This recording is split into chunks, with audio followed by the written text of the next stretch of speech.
million and one in 302.5 million. Wow. Jason? You know, I think man. There's enough of a chance there. I mean, you gotta put yourself in that situation. That one, that's a number. It could be you. You just don't know. I don't know. I've got a lot of hope, as you can see. But getting back to the blizzard that we've got for tonight and tomorrow, as we head into the evening, those road conditions are going to be deteriorating rapidly. So I know right now we've got a wintry mix for most of us. But as, again, the winds pick up and as we see that precipitation rate pick up and start to bring in a little bit more snow, those roads will be very difficult to drive on. And then into early Friday morning will become impossible to go through in spots. So that's going to be really the target time frame here. Early Friday morning, it's going to span through the commute and into later into the morning, early afternoon time frame. So winds are going to stay strong even as we head in towards Friday afternoon and that snow stops falling so hardly. Wind's still going to blow it around quite a bit, and that's going to make for some pretty hard to travel roadways. And we've already seen some of those winds up there today. Again, some low to mid 40 wind gusts. We did see one isolated wind gust at the airport at 46. You can see right now, though, out in West Des Moines, visibility is already dropping from this. And we're not even in the thick of it just yet. Temperature coming in at 33. Winds out of the west-northwest, 21 miles per hour right now. Here's a look at the snow that's making its way through, just a slightly heavier band south of the metro.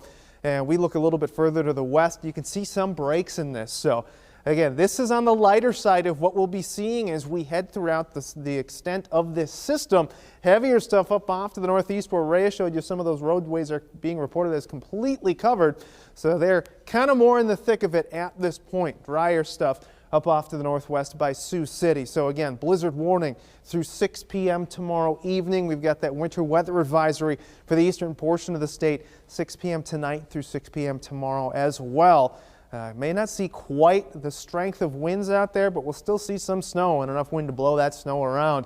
Regionally speaking, still some snow going on up into South Dakota as well. We'll continue to see that moisture wrap around and bring that snow in and make it quite a bit more robust as we start the day tomorrow. So 5 o'clock in the morning, we are in the thick of it, and that's where we sit as we head into the later morning hours. Again, this time frame is going to be very difficult to travel anywhere. So if you got those travel plans early on, we may want to reconsider that. We will eventually start to see the snow taper off as we head into the afternoon. Again, the winds will stay strong out there. So let's track those out. You can see, I know there's a lot going on here with the wind and the snow, but you can see that locally heavy burst, 2 in the morning, Fort Dodge down through Carroll and down into the metro with wind gusts upwards of 38 to 42 miles per hour. That is plenty to create some visibility issues there, and we continue to see that band of snow march westward. And by 6 p.m. we start to really break up that snow, but even notice the winds into Saturday morning. We're talking wind gusts upwards of 30 miles an hour. So as far as how much snow will pile up, talking to 7 to 10 inches up along the Minnesota border down through around Fort Dodge, 5 to 8 including the metro, and that tapers back the further southeast you get. But again, with the amount of wind that we're going to see pushing that snow around, could lead to some drifting even if you don't see some of the higher snow totals. 30 degrees tonight.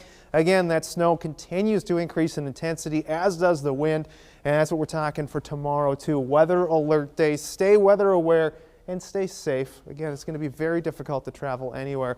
And we head into the weekend here. We do start to dry out. Got a chance at an isolated snow shower Saturday into Sunday and another Monday into Tuesday.